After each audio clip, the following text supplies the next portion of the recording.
Saham dividen adalah antara cara yang paling mudah untuk kita nak bina passive income. Duduk goyang kaki pun duit boleh masuk setiap kuarter. Tahun lepas saya ada share top 3 saham dividen bawah RM1. Kalau belum tonton video tu, boleh klik link kat atas ni. Video kali ni pula saya nak kongsikan antara beberapa saham dividen untuk tahun 2022.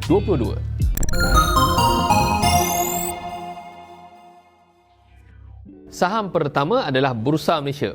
Bursa Malaysia uruskan hal berkaitan pasaran utama, pasaran ACE dan juga pasaran LIP. Mereka sediakan produk berkaitan equity dan fixed income serta produk derivatif seperti komoditi, equity dan sebagainya. Jadi rekod pengeluaran dividen mereka pun konsisten dan tahun lepas Bursa beri dividen sehingga 5.9%. Bursa mempunyai kelebihan dari segi kecekapan skala.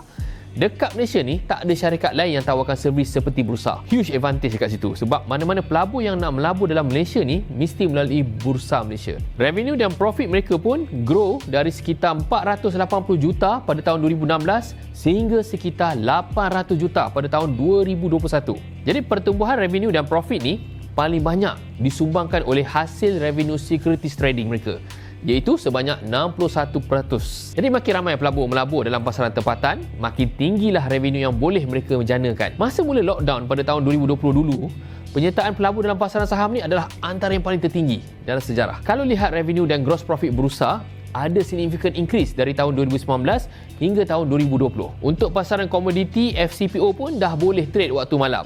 Jadi revenue dari derivative trading pun adalah yang kedua tertinggi, iaitu sebanyak 11%. Semua ni adalah langkah Bursa untuk merancakkan pasaran tempatan di samping mereka pun boleh increasekan revenue mereka. Saham kedua pula adalah UOA Development. UOA ni terlibat dalam aktiviti pembangunan hartanah, pembinaan dan pelaburan khususnya di Malaysia ni. Jadi mereka manage dan operate hotel, servis apartmen, pejabat dan beroperasi sebagai kontraktor awam. Selain tu, mereka turut manage dan maintain jabatan berjalan kaki bagi tujuan periklanan. Tahun 2021, mereka beri dividen sebanyak 7.7%, paling tinggi sejak tahun 2017. UOA ni tak mempunyai sebarang mod ataupun pertahanan ekonomi yang membuatkan mereka menonjol berbanding pesaing-pesaing mereka. UOA ni bersaing dengan syarikat-syarikat yang dalam industri yang sama seperti IOI Properties, SP Setia dan Sime Darby. Revenue dan gross profit syarikat pada tahun 2016 hingga 2019 boleh dikatakan maintain. Tapi masuk tahun 2020, ia jatuh pada sekitar 844 juta dan tahun lepas sekitar 600 juta sahaja. Bila penurunan pasaran hartanah ni dan dah tak ada projek baru, inilah menyebabkan kejatuhan mereka. Tapi revenue dan profit yang dijana dalam 2 tahun ni datangnya daripada ongoing projek mereka, iaitu Astor Green Residence, Goodwood Residence, Sentul Point Suite Apartment dan United Point Residence. Jap, anda dah subscribe tak V Syariah? Kalau belum, jangan lupa tahu subscribe dan klik butang notifikasi ni. Bila kami post video yang terbaru, anda boleh jadi orang yang terawal untuk tonton. Okey? Saham ketiga pula ialah Zulian. Zulian ni terlibat dalam pembuatan, pemasaran dan perdagangan barang kemas dan produk pengguna di Malaysia, Thailand, Indonesia, Myanmar dan sebagainya. Jadi antara produk yang ditawarkan adalah barang kemas, makanan, minuman dan perkakasan teknologi rumah.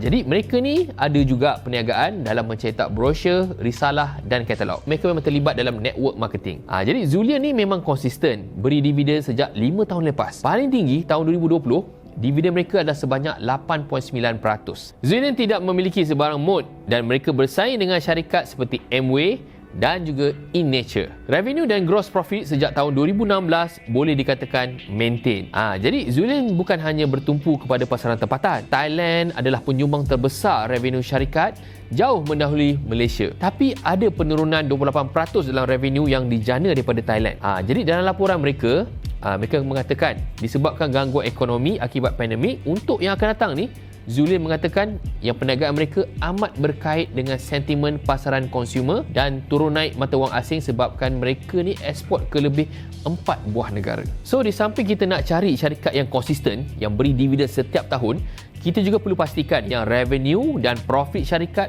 sentiasa bertumbuh. Sebabnya dividen tu kan datang daripada keuntungan yang dibuat oleh syarikat.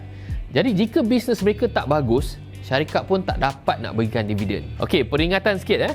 Okey, apa-apa saham yang saya kongsikan tadi adalah untuk tujuan pembelajaran, bukan satu buy call ataupun sell call.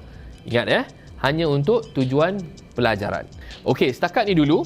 Jumpa anda di next video. Jika anda nak tahu lebih lanjut tentang cara kira dividen, tunggu nanti video akan datang. Cuba komen di bawah ni saham apa yang menarik bagi anda dalam episod kali ini. Assalamualaikum, stay safe guys.